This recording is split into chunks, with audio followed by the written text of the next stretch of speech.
स्वागत है आपका एक और नई वीडियो के साथ। मैं हूं आपका होस्ट आदित्य और आप देख रहे हैं व्रत कथाएं। तो शुभारंभ करते हैं। कार्तिक मास की अष्टमी को अहोई अष्टमी का व्रत किया जाता है। इस दिन महिलाएं अपनी संतान की सलामती और लंबी आयु के लिए व्रत करती हैं। पूरे दिन निर्जला रहकर शाम को तारे देखकर व्रत को खोलती हैं। व्रत रखकर अहोई माता की पूजा की जाती है और उनकी कथा पढ़ी जाती है। शाम को माँ अहोई की कथा पढ़ने और बच्चों को सुनाने के बाद तारे देखने के बाद व्रत खोला जाता है। इस दिन व्रती महिलाएं चाकू आदि का इस्तेमाल नहीं करती हैं। आइए जानते हैं अहोई अष्टमी व्रत की कथा। प्राचीन काल में एक साहूकार था जिसके 7 बेटे और 7 बहुएं थीं। इस साहूकार की एक बेटी भी थी जो दीपावली के अवसर पर ससुराल से मायके आई थी। दीपावली पर घर को लीपने के लिए 7 बहुएं मिट्टी लाने जंगल में गईं, तो नंद भी उनके साथ जंगल की ओर चल पड़ी। साहूकार की बेटी जहां मिट्टी काट रही थी, उस स्थान पर स्याहो शाही अपने 7 बेटों के साथ रहती थी। मिट्टी काटते हुए गलती से साहूकार की बेटी की खुरपी के चोट से स्याहो का एक बच्चा मर गया। इस पर क्रोधित होकर स्याहो ने कहा कि मैं तुम्हारी कोख बांधूंगी।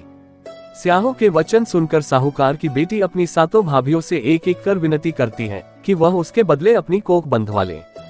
सबसे छोटी भाभी नंद के बदले अपनी कोख बंधवाने के लिए तैयार हो जाती है। इसके बाद छोटी भाभी के जो भी बच्चे होते हैं वे 7 दिन बाद मर जाते हैं। 7 पुत्रों की इस प्रकार मृत्यु होने के बाद उसने पंडित को बुलवाकर इसका कारण पूछा। पंडित ने सुरही गाय की सेवा करने की सलाह दी।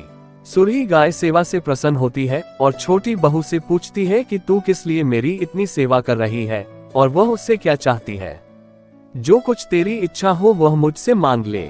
साहूकार की बहू ने कहा कि स्याहू माता ने मेरी कोख बांध दी है जिससे मेरे बच्चे नहीं बचते हैं। यदि आप मेरी कोख खुलवा दे तो मैं आपका उपकार मानूंगी। गाय माता ने उसकी बात मान ली और उसे साथ लेकर 7 समुद्र पार स्याहू माता के पास ले चली। रास्ते में थक जाने पर दोनों आराम करने लगते हैं। अचानक साहूकार की छोटी बहू की नजर एक ओर जाती है। वह देखती है कि एक सांप गरुड़ पंखनी के बच्चे को डंसने जा रहा है और वह सांप को मार देती है। इतने में गरुड़ पंखनी वहां आ जाती है और खून बिखरा हुआ देखकर उसे लगता है कि छोटी बहू ने उसके बच्चे को मार दिया है। इस पर वह छोटी बहू को चोंच मारना शुरू कर देती है। छोटी बहू इस पर कहती है कि उसने तो उसके बच्चे की जान बचाई है। गरुड़ पंखनी इस पर खुश होती है और सुरही गाय सहित उन्हें स्याहू माता के पास पहुंचा देती है। वहां छोटी बहू स्याहू माता की भी सेवा करती है।